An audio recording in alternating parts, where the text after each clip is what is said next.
Olá a todos, sejam muito bem-vindos a mais um episódio do AlumiaCast. Para quem não me conhece, meu nome é Camila Martim Massutani, sou ginecologista e obstetra formada pela USP e fundadora da Clínica Alumia. E hoje a gente vai falar de um tema relevante e importante para a família inteira, a gente vai falar sobre anemia.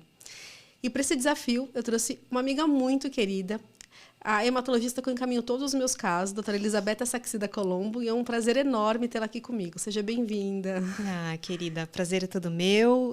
Olá a todos, eu sou Elisabetta, sou hematologista, sou também formada pela Faculdade de Medicina da Universidade de São Paulo, em Clínica Médica e Hematologia. Eu pertenço ao corpo clínico do Hospital Sírio-Libanês, ao Núcleo de Trombose e Hemostasia do Hospital Sírio-Libanês, e sou ex-diretora financeira e membro fundadora da Sociedade Brasileira de Trombose e Hemostasia. Então, grande prazer, obrigada pelo convite. Deu para perceber a honra, né, que é ter uma pessoa desse gabarito aqui com a gente. Longe disso, minha amiga. Vamos lá. E se formou comigo na faculdade, tá? Exatamente. Diga-se de passagem, me conhece desde a adolescência. Essa é a parte principal, a parte mais importante do currículo. Então, vamos lá. Então, vamos começar falando um pouquinho o que é a anemia. A anemia é caracterizada pela redução dos níveis de hemoglobina no sangue, né? E que é responsável pelo transporte de oxigênio para os nossos órgãos, nossos tecidos. E eu queria que a Elisabetta contasse para a gente um pouquinho do que é anemia. É isso mesmo, né? Tecnicamente, a anemia é redução da hemoglobina, que é essa molécula que dá essa cor vermelha para o sangue, né? A hemoglobina é a molécula que carrega o oxigênio para os tecidos, ela está contida nos glóbulos vermelhos, nas hemácias. Então, a anemia, tecnicamente, é a queda da hemoglobina, a queda da contagem dos glóbulos vermelhos, né? Segundo a Organização Mundial de Saúde, anemia para o sexo masculino são hemoglobinas abaixo de 13, para mulheres abaixo de 12 e para gestantes abaixo de 11. Então, a gente sempre, quando se defronta com o diagnóstico de uma anemia, a gente tem que buscar a causa, porque a anemia ela nunca acontece pura e simplesmente. Ela acompanha, muitas vezes, um quadro carencial, um outro quadro adjacente a ela, acompanhante a ela, então é necessário sempre uma investigação. Eu queria fazer um comentário também importante para quem está escutando a gente, que assim, quando a gente olha um exame, um hemograma, que é um exame que as pessoas fazem com uma certa frequência, né, um dos primeiros exames que todo mundo acaba pedindo por aí, os médicos acabam pedindo por aí, a gente precisa saber de quem é esse exame, né? Porque ela falou, então a hemoglobina, de repente, para uma gestante não vai ser a mesma de um homem adulto, por exemplo, né? Então é importante a gente saber de quem é esse exame, para a gente poder interpretar de forma adequada, né? Exato. É necessário contemporizar o hemograma com o exame, com o paciente, o momento de vida desse paciente também. Uhum. E existem diversos tipos de anemia, né? Tem anemias que as hemácias são maiores, que são as chamadas anemias macrocíticas. As anemias microcíticas, que é exatamente o contrário, as hemácias são pequenininhas quando a gente faz uma lâmina e olha ao microscópio. Existem anemias hereditárias, anemias carenciais por deficiência de alguns nutrientes. A gente vai pontuar um pouquinho esse tipo de anemia aqui no nosso podcast da tarde de hoje. Enfim, então é necessário sempre avaliar atentamente a questão da anemia para a gente poder tratar o paciente da forma mais adequada. Então, acho que assim, todo mundo já ouviu na vida esse termo de anemia em algum momento da vida, né? Assim, seja a avó falando, esse menino deve estar com anemia, né? Então, assim, é um termo aqui muito frequente na vida das pessoas. E eu acho que é um medo também, né? Verdade, é. As pessoas têm muito medo. Será que eu estou com anemia? Será que eu tô, né? Então, acho que relacionando com alguma coisa importante, porque, de fato, responsável pelo oxigênio que a gente recebe, né? Exato. Nossos tecidos. Então, eu queria que você contasse pra gente um pouco sobre a anemia que a gente tem com maior frequência no nosso meio, que é a anemia ferropriva, por falta de ferro. Exato. A anemia ferropriva é uma anemia carencial por deficiência de ferro, né? Por isso esse nome, ferropriva. É a causa mais comum de anemia em mulheres em idade reprodutiva, porque nós mulheres somos espoliadas todos os meses com o nosso ciclo menstrual. Então, essa perda da mulher em fase reprodutiva é a principal causa de anemia por deficiência de ferro. Existem outras causas de anemia por deficiência de ferro. Muitas vezes é uma criança em franco desenvolvimento que não ingere quantidades adequadas de ferro, aí ela vai ter uma anemia carencial por deficiência de ferro.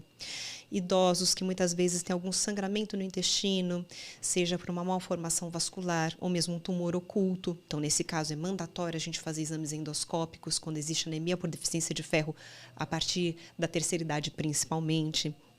Então, é a Período anemia da mais gestação, vou ter que frequente. falar desse pitaco, porque a gente sabe Com que o ferro é o substrato certeza. para crescimento do bebê, então Com a mãe certeza. acaba realmente precisando muito de ferro, e a gente vê com muita frequência, né, níveis, o estoque mais baixo nesse grupo de paciente, né? Exatamente. O bebezinho vai precisar, inclusive, desse ferro, desse aporte de ferro para constituir a sua carga eritrocitária, a sua massa eritrocitária, né? O seu sangue em formação.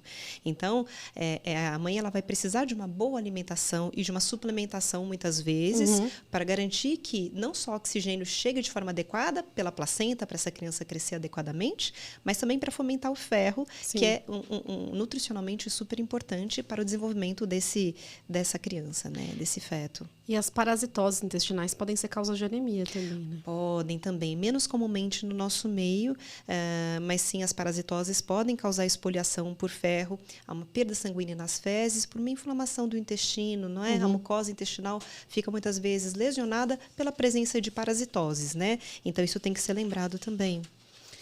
E o que eu queria falar com você, Beta, é sobre a questão que acaba englobando outros tipos de anemia também, mas pessoas que foram submetidas, por exemplo, à cirurgia bariátrica, a depender do tipo de cirurgia, né? Acaba sendo achado muito frequente nesse grupo também. Exatamente. Pessoas que têm aquelas cirurgias desabsortivas, né? Que a lógica da cirurgia bariátrica é você excluir uma parte do trato gastrointestinal, seja uma parte do estômago, uma parte do duodeno, para dificultar a absorção de alguns nutrientes, né? No caso, alguns carboidratos e lípides, e a pessoa ter o emagrecimento desejado. Essa é a lógica da cirurgia bariátrica. No entanto, quando você exclui uma parte do duodeno, por exemplo, que é responsável pela captação de diversos nutrientes da dieta, esse paciente pode evoluir com anemias carenciais. Não só anemia por deficiência de ferro, mas também por deficiência de ácido fólico, vitamina B12. Isso é super importante. Então, quem foi submetido a uma cirurgia bariátrica precisa de um acompanhamento nutricional bem correto. Perfeito. E eu queria que você contasse para a gente um pouco do que você vê habitualmente, e quais são os sinais que o paciente pode apresentar que indicariam, por exemplo, uma anemia. Pois clássico é o descoramento cutâneo, a palidez, né? Acho que toda mãe já chegou no seu filhinho e já, né, olhou aqui no olho para ver se a conjuntiva está rosinha, porque realmente a palidez cutânea é um dos sinais primordiais mais frequentes aí da anemia, né? Seja ela de qual natureza for. Além da palidez cutânea, o paciente pode referir cansaço, falta de ar aos esforços quando sobe uma escada, por exemplo. Às vezes refere dor em membros inferiores e tem sintomas menos comuns, mas muito interessantes. Tem um deles que a gente chama de picacismo, que é o paciente com aquele desejo por comer coisas crocantes, coisas diferentes. Então, o paciente, quando tem uma anemia por deficiência de ferro mais severa, ele vai sentir vontade de comer gelo, arroz cru, até reboco de parede, torrões de terra, porque essa sensação, essa crocância, provavelmente, né, é o corpo dando sinais de que precisa receber o nutriente, né? Então, isso acontece em anemias por deficiência de ferro mais severas. Né? Mas o clássico, o descoramento cutâneo, o cansaço. Então, as pessoas acham que só gestante que tem vontade de comer coisa diferente. Né? Pois é, quem tem anemia ferropriva também pode ter esse tipo de comportamento, né? É interessante isso. E eu acho que é importante a gente deixar um lembrete, né, que tem outras coisas também que podem indicar uma deficiência de ferro. Por exemplo, na mulher, a gente escuta muito isso, né? Ontem mesmo recebi uma mensagem de uma paciente, acho que meu cabelo está caindo um pouco, né? Então, exato. Assim, unhas mais quebradiças, né? Pode então, acontecer. A gente pode ter isso. Pode acontecer. Nós, mulheres, a gente presta mais atenção, né, por conta dessa parte estética. Então, pode ser um sinal indireto, sim, de alguma carência nutricional, dentre elas, a anemia ferropriva por deficiência de ferro. Muito bom. E eu queria que a gente falasse um pouquinho também em relação às crianças, né? Que é importante esse cuidado que você estava comentando, né? Porque às vezes a criança em desenvolvimento acaba precisando mais de ferro. Isso pode ter impacto até no desenvolvimento da criança mesmo, né? Se não identificada. Sem dúvida, sem dúvida. Então, sempre a consulta com o pediatra vai contemplar essas necessidades. Muitas vezes é feita a suplementação de ferro até de uma forma de rotina nas consultas de puericultura, né? De acordo com a demanda de cada criança. Então, isso é importante. É importante que pais e mães estejam atentos a essa necessidade nutricional aí da infância. E, Beta, eu queria que você conversasse um pouquinho com a gente também então, sobre a deficiência de vitamina B12 e ácido fólico, que podem ser causas de anemia. Então, acho que todo mundo já escutou, como a gente estava comentando, sobre casos de anemia, sempre relacionando principalmente a anemia ferropriva, que é a mais frequente. Mas, como a gente estava falando, tem outros tipos de anemia. Eu queria que você falasse um pouquinho para a gente sobre esses 2 tipos de anemia. Exatamente. As anemias por carência de vitamina B12 e ácido fólico, elas são anemias macrocíticas. Como eu mencionei no começo da nossa conversa, né, são anemias que as células, as hemácias ficam mais gordinhas, elas são maiores. Né? Pode acontecer em condições de má absorção. Então, após uma cirurgia bariátrica, ou o paciente tem uma atrofia da mucosa gastroduodenal, e aí ele não absorve bem esses nutrientes e pode ter uma anemia por deprivação do ácido fólico e da vitamina B12. Esses pacientes, às vezes, podem até evoluir não só com anemia, mas com quadros neurológicos também, com neuropatia, por deprivação desses nutrientes, né? Então, a gente sempre avalia, olha o hemograma, pede uma dosagem de ferro, de B12, de folato, de ácido fólico, que inclusive é um nutriente imprescindível para as tentantes e as gestantes também, né? E uma ressalva, pessoas que fazem dieta vegetariana, vegana, que consomem menos proteína animal, têm uma predisposição maior a fazer uma privação de B12, que a vitamina B12 ela está muito complexada à proteína animal. Então, quem faz uma dieta mais restritiva pode também ter essa deficiência. Então, mais uma vez, acompanhamento nutricional é importante considerar uma consulta com seu clínico, com seu ginecologista e acompanhar sempre essa questão. Eu acho que é sempre importante, mesmo a consulta de rotina, eu acho que na consulta ginecológica eu tento contemplar isso, saber se a paciente tem alguma restrição alimentar, porque isso pode fazer diferença. Ontem mesmo eu atendi uma paciente, eu teve parto comigo, que era uma paciente vegana e que a gente estava suplementando B12 e ela falou, o que você acha? Acho que mantém. Eu falei, olha, acho que sempre esse acompanhamento nutricional, tentando melhorar a sua alimentação é importante, mas a gente vai ficar muito atento a isso, porque a gente sabe que pode ter até esse impacto neurológico que você estava falando. Então, tem histórias de pacientes com sintomas neurológicos que você vai olhar, a paciente, na verdade, tem uma deficiência importante de B12, por exemplo, e que então pode ter impacto. Claro, sempre procurar avaliação médica, né? Perfeito. E acho que é importante a gente falar que, em alguns casos, a suplementação ela pode ser feita tanto por via oral e, em alguns casos, a gente pode considerar outras formas de administração, tanto do ferro quanto da B12 também. Exatamente. Sempre a via de reposição preferencial é a via oral. É mais fácil, mais tranquila, né? Não requer uma ida a um serviço de saúde para que seja feita essa reposição, mas muitas vezes, quando a gente quer uma suplementação um pouco mais intensa ou quando o paciente tem algum problema para absorver aqueles nutrientes, a gente se vale da administração endovenosa desses nutrientes e é muito tranquila, na verdade, de ser feita, né? B12 dá para fazer intramuscular e ferro também dá para fazer via endovenosa, assim como a via oral desses 2 nutrientes, né? Então, é relativamente tranquilo o tratamento, né, dessas 2 anemias. Ótimo. E, Beto, eu queria que você conversasse um pouquinho com a gente agora sobre um outro tipo de anemia, que anemia falciforme. Conta pra gente o que é anemia falciforme e qual é o impacto dela. Isso. A anemia falciforme é uma doença hereditária, é uma alteração da constituição da molécula da hemoglobina. Há uma troca de aminoácidos e essa molécula ela pode ficar diferente, né, na sua conformação, na sua estrutura molecular, fazendo com que a hemácia, que parece uma bala soft, não sei se vocês se lembram, denunciando a idade aqui, mas a bala soft, que é aquela balinha que é um disco bicôncavo, né? Aquela bala que a mãe tinha medo de engasgar. Exatamente, que parece uma almofadinha, sabe? Que ela tem, né, as 2 concavidades para dentro, parece um biscoitinho, enfim. A hemácia tem esse formato fisiológico natural e o paciente, quando tem essa hemoglobina diferente, em algumas condições, essa hemácia, ela devido à alteração da conformação da molécula hemoglobina, ela assume o formato de foice, por isso que se chama anemia falciforme. Essa hemácia que não se deforma, ela fica mais dura, ela pode obstruir os capilares, causando um prejuízo da oxigenação dos tecidos periféricos, da microcirculação e crises de dor muito intensas. Então, essa é a anemia falciforme.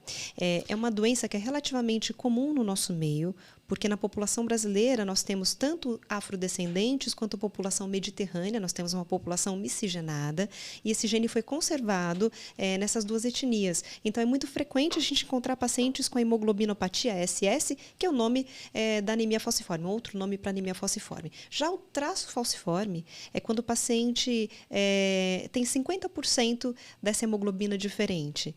E isso não é suficiente para ter as crises de falcização, que é essa obstrução obstrução da microcirculação, essas crises de dor, né? Então, o traço falciforme é muito comum na população, é vida normal, não é necessário nenhum tratamento, apenas um segmento, e quando essa pessoa que tem o traço vai desejar constituir sua prole, vale a pena dar uma olhada, né, no parceiro ou na parceira, para ver se tem realmente alguma predisposição genética para fazer um aconselhamento adequado. E eu queria que você falasse para a gente em relação à anemia falciforme. Quando que a gente faz geralmente esse diagnóstico? Quando ele acontece em geral no paciente? Então, o teste do pezinho atualmente, ele contempla a triagem para as hemoglobinopatias. No entanto, o padrão de hemoglobina do adulto demora alguns meses para acontecer. Então, precisa de uma confirmação ao longo aí do desenvolvimento da criança. Então, o diagnóstico bem feito é feito na infância ainda, e essa criança ela vai ser acompanhada com hematopediatra, depois hematologista de adultos durante o resto da vida, porque é uma doença que acomete diversos órgãos. Esse paciente pode ter prejuízo da função de diversos sistemas e órgãos, então é necessário fazer o acompanhamento adequado, fazer profilaxia das crises de falcização. Às vezes é necessário a gente colocar algumas medicações para evitar que essas crises aconteçam. Então, tem diversas medidas a serem tomadas, o médico com certeza vai saber direcionar isso. E quais são, você falou um pouquinho em relação à dor articular, mas eu queria que você comentasse um pouquinho para quem está escutando, quais são os sintomas de uma doença, de uma anemia falciforme, e qual a idade geralmente que ela acaba aparecendo quando não é feito o diagnóstico, talvez ali no período após o nascimento, né? Ou pelo menos uma suspeita dele, né? Isso, as crises de falcização, elas vão ocorrendo já na infância, são muito intensas, porque essa dor, ela ocorre porque tem pequenos infartos ósseos. Há uma obstrução dos capilares que nutrem os ossos pelas hemácias em foice, isso causa uma dor que é excruciante. Então, é muito, muito intenso, uma dor óssea muito intensa, que necessita muitas vezes uma busca do pronto-socorro para receber analgésicos, hidratação, entre outras medidas, né? Essas crises de falcização, como ocorrem no corpo inteiro, a longo prazo podem gerar outros tipos de alteração, né? Então, podem levar até a formação de úlceras, de lesões de membros inferiores por deficiência de circulação, prejuízo da função renal, muitas vezes algum prejuízo da função cardíaca, neurológica. Então, é necessário sempre ter um bom hematologista, um bom médico para acompanhar os pacientes com anemia falciforme, né? Uma doença genética que precisa de segmento aí para o longo da vida. E geralmente, como é o tratamento desse tipo de anemia? A gente está falando de suplementação, né? De ferro, de ácido fólico, de B12, e nesses casos é um pouco diferente o tratamento. Isso, a gente precisa suplementar muitas vezes o ácido fólico, a B12, porque o paciente ele faz mais hemólise, né? As hemácias têm uma vida útil mais curta e a medula precisa desses nutrientes para fazer o sangue. Então, a suplementação desses nutrientes pode se fazer necessária. Muitas vezes a gente associa uma medicação chamada hidroxiureia, que aumenta um tipo de hemoglobina que evita as crises de falcização e faz com que os vasos fiquem mais dilatados, melhorando aí a microcirculação. Muitas vezes os pacientes precisam de transfusão sanguínea, ou um procedimento chamado eritrocitoaférese, que a gente troca o sangue do paciente para o sangue do doador, que não tem a hemoglobina S, que é a hemoglobina que leva a falcização. Então, é um compêndio aí de cuidados que o paciente tem que receber. Vacinação adequada, né? Porque ele aumenta o risco dele de infecção também ao longo da vida. Exato. Ao longo da vida, esse bacinho, ele vai sofrendo esses microinfartos, o bacinho vai sumindo, o baço do paciente, que é um grande filtro, né? Para bactéria, para vírus, ele vai ficando cada vez menorzinho, ele vai atrofiando. Então, esse paciente precisa tomar cuidado com infecção por germes encapsulados, que são aqueles que o baço, né, tira, principalmente pneumococo. Então, esse paciente precisa ter uma vacinação em dia, precisa seguir direitinho sempre. Ótimo. E a gente tem que falar ainda de um tipo de anemia que a gente vê também com bastante frequência na população, que são as anemias por doenças crônicas. Então, algumas doenças podem impactar também, levando a quadros de anemia. Exatamente. Pacientes com quadros crônicos de insuficiência cardíaca, por exemplo, doenças inflamatórias crônicas como lúpus, artrite reumatoide e outras condições semelhantes, né? Então, esses pacientes muitas vezes ficam com a hemoglobina mais baixa e tem como melhorar isso, tem como tratar. A gente exclui carências, suplementa aquilo que for necessário e a gente pode usar um hormônio chamado eritropoetina, quando bem indicado, ajuda bastante esses quadros também. Perfeito. E pode ser um sinal de doenças mais graves, até alguns tipos de câncer podem ser... Exatamente. Quando eu falei no início do bate-papo, né, que a queda da hemoglobina na terceira idade tem que ser sempre diagnosticada, acompanhada, né? Com colonoendoscopia é por isso, né? Porque uma deficiência de ferro numa pessoa adulta que não está mais em fase de crescimento, não está gestante, não é? Tem uma rica, não é restritiva, não teve bariátrica, por onde está escapando, né? É igual consertar o vazamento de uma torneira. Está escapando sangue, está perdendo ferro, por onde? Então, a gente começa investigando com colonoscopia e endoscopia. E muitas vezes a gente encontra tumores de trato gastrointestinal que são tratados cirurgicamente e o paciente se vê livre de uma doença potencialmente grave e fatal. Então, é necessário tomar cuidado nesses quadros também. A gente traz esses temas aqui para tentar alertar as pessoas mesmo, para se alguém estiver tendo algum sintoma diferente, porque a gente vai se acostumando às vezes com o cansaço da vida corrida do dia a dia, né? E você vai achando que é só eu sou muito cansada. É verdade.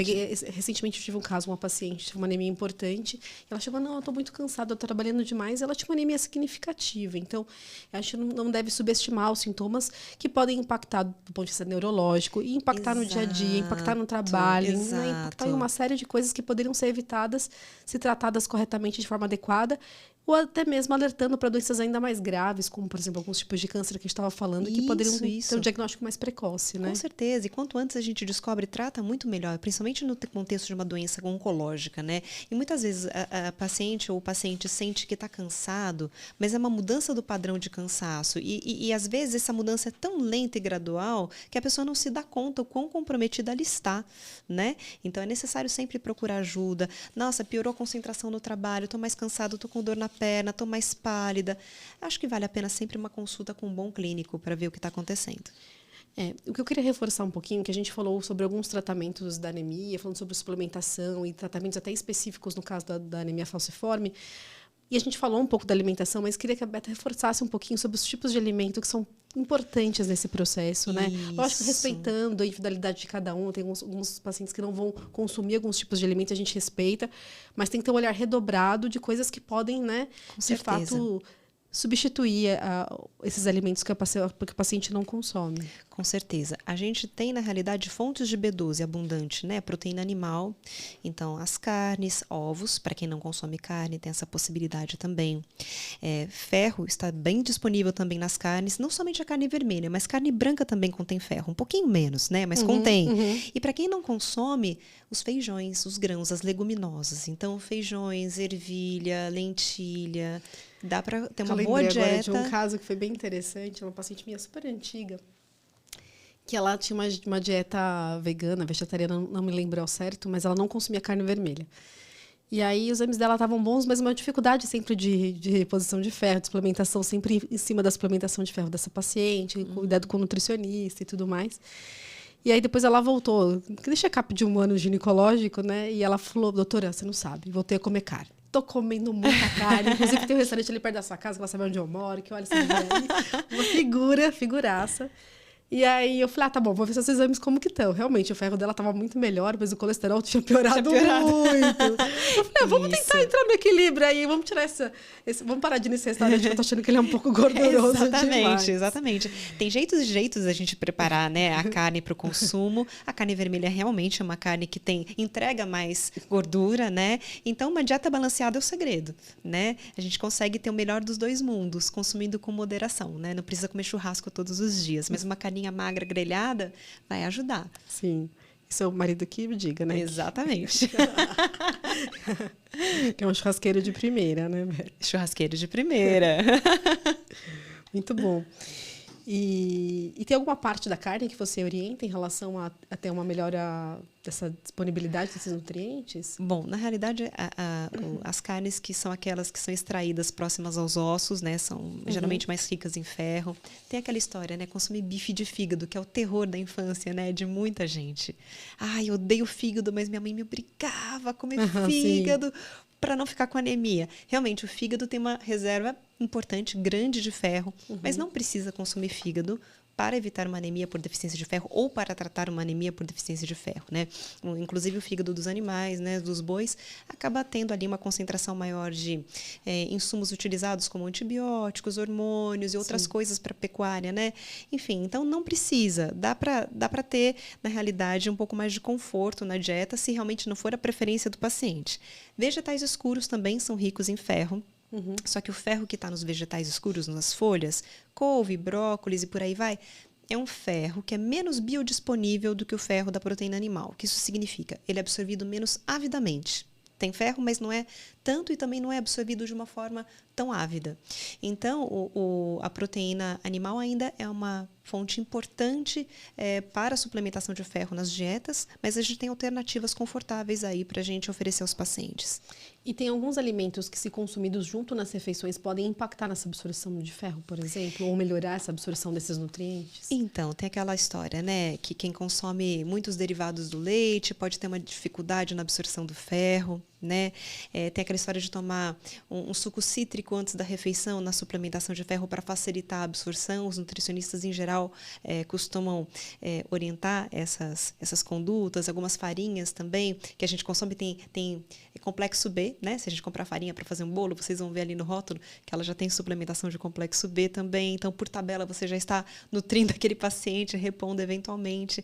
Então, tem diversas questões nutricionais que podem ser, sim, muito bem planejadas com uma boa visita com nutricionista ou nutrólogo, né? Para fazer aí uma dieta bem balanceada, bem planejada para os pacientes, com certeza. Em relação aos alimentos, tem alguma curiosidade que você acha que vale a pena a gente compartilhar por aqui? Sim, aquela história que a beterraba entrega bastante ferro, né? Acho que ficou esse mito por conta da coloração vermelha, né? Do legume. Cor do sangue. Cor do sangue, então cura anemia, né? Tem essa coisa das similitudes, né? Então fala, ai, puxa vida, deve ser bom para o sangue. Mas ela não é um vegetal rico em ferro, né? Os vegetais folhosos, as folhas escuras têm mais ferro do que a beterraba. A beterraba é bastante calórica, na verdade, né? Então cuidado quem tem diabetes, quem tem dietas mais restritivas do ponto de vista de ingesta de carboidratos, né? É uma delícia, é uma ótima opção para saladas. Tem gente que cozinha feijão com a beterraba, mas não é isso que vai impactar na prevenção e no tratamento da anemia. Então, é mito, isso é mito. Eu queria que você deixasse agora um recado para as pessoas que estão escutando a gente sobre esse tema tão frequente, tão importante, que serve, como eu falei no começo da nossa conversa, para a família inteira, né? Uma prevenção para a família toda, hein? A anemia. Exatamente. Bom, a anemia, ela nunca vem sozinha. A anemia é um sinal de que alguma outra coisa está acontecendo. Ou uma alteração da sua nutrição, ou uma não absorção de algum nutriente, ou alguma doença que ainda não se mostrou por completo. Então, na presença de anemia, a gente precisa não só tratar, a gente tem que investigar. Então, o que eu gostaria de deixar aqui para quem está nos acompanhando: investigue a anemia, passe com seu ginecologista, com seu clínico, entenda o que está acontecendo, né? Existem outros exames que podem ser executados. Para a terceira idade, colonoendoscopia, são exames que o preparo pode ser um pouco desconfortável, mas que salvam vidas. Então, não fujam dos check-ups, não fujam dessa responsabilidade de cuidar bem da saúde. É isso. Nossa, Beta, não tenho nem como te agradecer por esse bate-papo incrível, né? Uma amiga tão querida vindo aqui. Eu adorei. Né? Depois de ter trabalhado um monte hoje, disponibilizar esse tempinho aqui com a gente, sem almoçar. É um prazer, não tenho nem como te agradecer por Ficaria a tarde toda. Não, a gente tem muitos podcasts pela frente, fique tranquilo. Então, vamos lá. Então, eu queria agradecer mais uma vez querida. a presença da Elizabeth aqui com a gente, que é uma amiga muito querida, disponibilizando esse tempo precioso dela, aqui compartilhando tanta informação útil para tantas pessoas, de um tema tão, tão, tão importante para a família inteira, como eu disse inicialmente. E eu queria pedir para quem está ouvindo a gente, para se tiver alguma dúvida, alguma sugestão, deixar nos comentários, né? E para começar a seguir a gente nas redes sociais, nosso Instagram tem o link para as outras redes. A gente está no Spotify, a gente está no YouTube, está no TikTok. E compartilhando essa informação, a gente ajuda que mais pessoas realmente tenham acesso a essa informação que é de extrema relevância. Então, muito obrigada por estar aqui com a gente hoje, Beta. Muito obrigada para quem está aí do outro lado escutando a gente. Um beijo e fiquem com Deus. Até o próximo episódio. Eu que agradeço. Muito obrigada pela honra e até uma próxima.